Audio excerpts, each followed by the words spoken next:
আজকে একটা পনিরের রেসিপি বানাবো।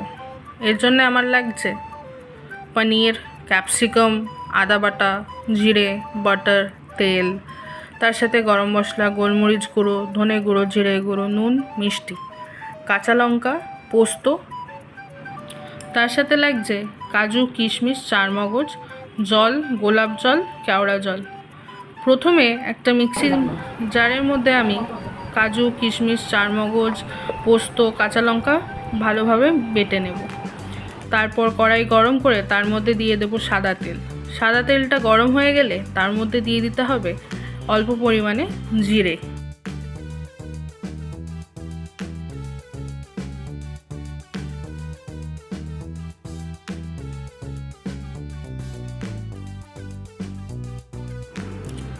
জিরেটাকে তেলের মধ্যে ভালো করে নাড়িয়ে চাড়িয়ে নেব। তার মধ্যে দিয়ে দেব আদা বাটা।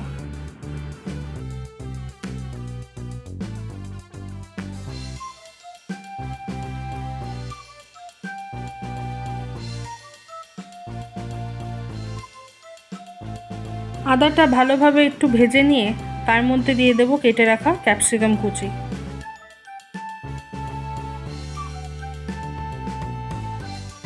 ক্যাপসিকামগুলোকে ভালোভাবে মিশিয়ে নিয়ে তার মধ্যে দিয়ে দেবো ধনে গুঁড়ো আর জিরে গুঁড়ো। জিরে গুঁড়ো থেকে ধনের গুঁড়োর পরিমাণটা সামান্য বেশি দেব।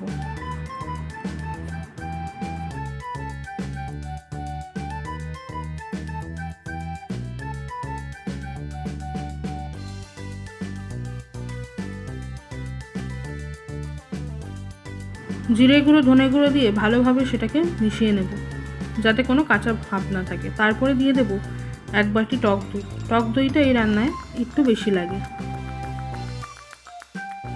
দিয়ে দেব সামান্য পরিমাণে গোলমরিচ গুঁড়ো ঝালের জন্যে।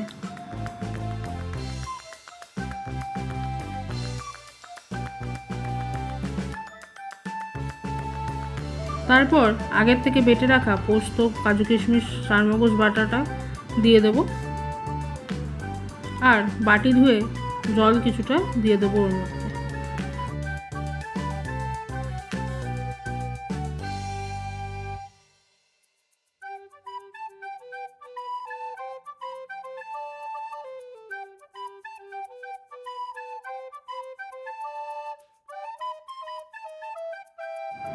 এর মধ্যে দিয়ে দেব নুন, মিষ্টি দিয়ে ভালোভাবে নাড়িয়ে চাড়িয়ে নেব।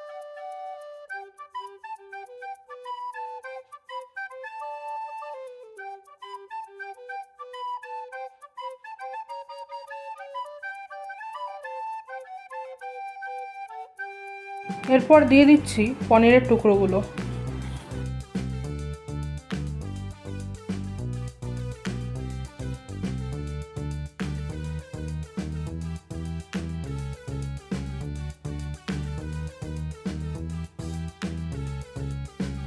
এর মধ্যে দিয়ে দেব ঘরের তৈরি গরম মশলা গুঁড়ো, যাতে রয়েছে ছোটো এলাচ, দারচিনি, জায়ফল আর লবঙ্গ।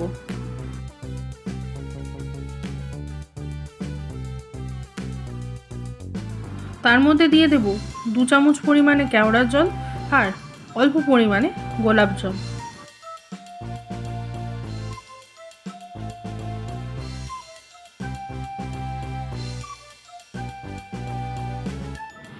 ভালোভাবে এবার সব কিছু মিশিয়ে নেব যাতে না কড়াইয়ের তলায় লেগে যায়। ভালো করে ফুটিয়ে নিয়ে নামানোর আগে সামান্য পরিমাণে বাটার দিলেই তৈরি শাহী পনির।